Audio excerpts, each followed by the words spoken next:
Quantas vezes num filme você já viu uma pessoa que está sendo perseguida, ela está no meio de uma multidão, está numa festa, ou está num parque, ou está num lugar público, e de repente essa pessoa começa a fugir de quem está lhe perseguindo. E essa pessoa, ela vai por um prédio abandonado, ou então vai para uma rua deserta, com becos quase sem saída, ou então ela foge para o meio do mato. Aí você fica se perguntando, por que essa pessoa está fugindo para um local que não lhe dá proteção, não lhe dá segurança? Você fala assim, que coisa incompreensível. A história da nossa vida como seres humanos é marcada assim. Quantas das vezes, em meio aos problemas, tribulações e lutas, nós buscamos refúgios em lugares onde não existe o refúgio necessário. O Salmo 31, nós estamos hoje na terceira reflexão nesta série sob liderança, pensando que Deus nos conduz e Deus nos guia, então sob a liderança de Deus. No Salmo 31, nós vamos focar hoje o versículo 1, nessa terceira reflexão, quando ele fala assim, em ti, Senhor, me refugio, não seja eu jamais envergonhado, livra-me por tua justiça. Em ti, Senhor.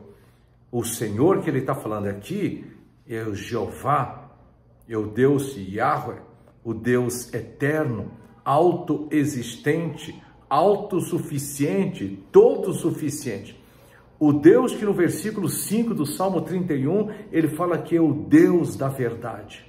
Nesse Deus, ele fala, em ti me refugio. Em outras palavras, eu fujo para ti. Eu busco proteção em ti. Figurativamente significa confiar em, depositar a esperança em, colocar em Deus a sua confiança, fazer do Deus vivo e verdadeiro o seu refúgio.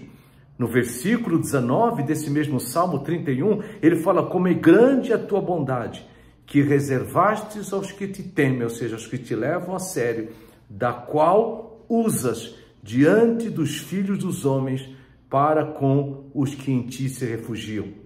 Deus usa da sua bondade para aqueles que se refugiam nele. E aí o salmista apela para Deus dizendo, Senhor, não seja eu jamais envergonhado. Em outras palavras, não seja eu empalidecido, não passe eu por vergonha, não seja eu desapontado, não seja eu decepcionado. No versículo 17 do mesmo Salmo, ele fala, não seja eu envergonhado, Senhor, pois eu te invoquei. Envergonhados sejam os perversos, emudecidos na morte.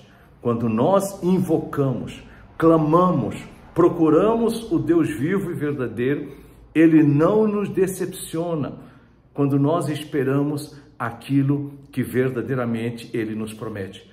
Esse mesmo Deus, ele não depende dos recursos humanos, das estruturas humanas, materiais, recursos humanos, financeiros, etc. Mas esse mesmo Deus, conforme vemos na história da Bíblia e na história da humanidade, da sua igreja, é um Deus que não depende, mas ele, segundo a sua livre e espontânea vontade, ele pode usar recursos humanos, estruturas humanas, recursos materiais, recursos financeiros, recursos médicos, recursos de liderança e tantos outros que ele pode usar para nos ajudar, embora ele não dependa desses recursos. E ele continua dizendo, livra-me por tua justiça. E aí no Salmo 71, versículo 2, ele fala, livra-me por tua justiça e resgata-me. Salmo 5, versículo 8, Senhor, guia-me na tua justiça, por causa dos meus aniversários, endireita diante de mim o teu caminho. Ou seja, em quem você busca refúgio, em meio às lutas, às dificuldades, aos desafios da sua vida. Nesse processo de mudanças, nós estamos falando, eu e Raquel, das lições que nós temos aprendido. Uma das lições é colocar a nossa confiança, a nossa esperança, buscar refúgio em Deus. Terceira reflexão. Lembra-se, tem a primeira, tem a segunda, tem a terceira. Se Deus quiser, breve a quarta. Um forte abraço para você.